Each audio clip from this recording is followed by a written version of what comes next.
Assalamualaikum warahmatullahi wabarakatuh. Perkenalkan, nama saya Elinda Sriwahyuni, mahasiswa Universitas Terbuka UT/UP BJJ Bandung.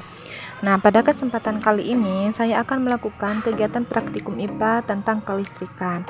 Nah, sebelumnya akan membahas dulu mengenai konsep dasar listrik. Nah, listrik adalah salah satu bentuk energi yang sangat penting dalam kehidupan kita sehari-hari. Listrik dapat menimbulkan berbagai macam fenomena, mulai dari kilat hingga cahaya lampu. Nah, kemudian ada yang dinamakan dengan muatan listrik.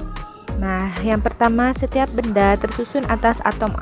Atom terdiri dari proton bermuatan positif, elektron bermuatan negatif, dan neutron tidak bermuatan. Kemudian, jika suatu benda kelebihan elektron, maka benda tersebut bermuatan negatif. Sebaliknya, jika kekurangan elektron, maka benda tersebut bermuatan positif. Nah, muatan listrik terbagi menjadi dua.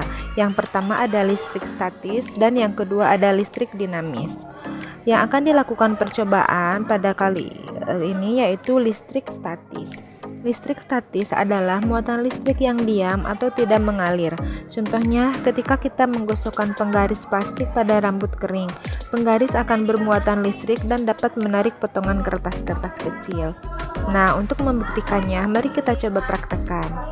Adapun alat dan bahan yang digunakan yaitu ada 2 bola pingpong, benang kasur, penggaris, nilon, sisir, benang wol, benang jahit, kantong plastik, dan potongan kertas. Nah, langkah pertama yaitu ikat bola pingpong menggunakan benang agar mudah digantung. Pastikan benang cukup panjang agar bola pingpong bebas bergerak. Selanjutnya, gosokkan kresek pada benda ataupun kain.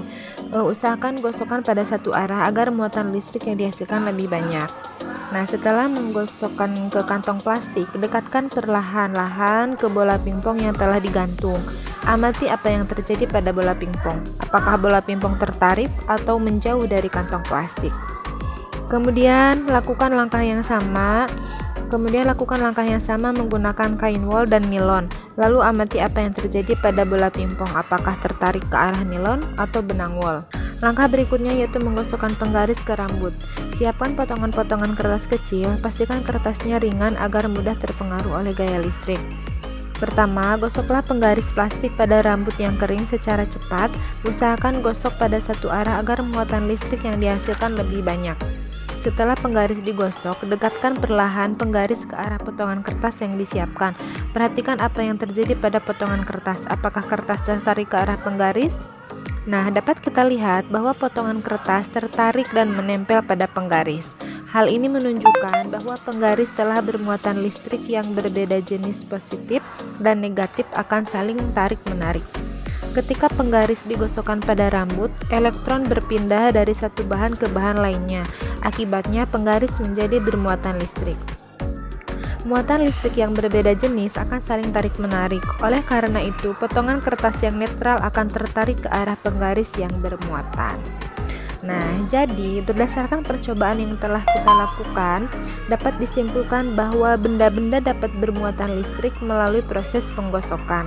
Muatan listrik yang timbul pada benda dapat menyebabkan terjadinya gaya tarik-menarik ataupun tolak-menolak antara benda-benda bermuatan. Hal ini membuktikan adanya gaya elektrostatistika. Selain itu, percobaan ini juga menunjukkan bahwa besarnya gaya elektrostatistika dipengaruhi oleh besar muatan dan jarak antara muatan. Hasil percobaan ini sesuai dengan konsep dasar tentang muatan listrik dan gaya Coulomb. Sekian praktikum kali ini, semoga bermanfaat. Terima kasih.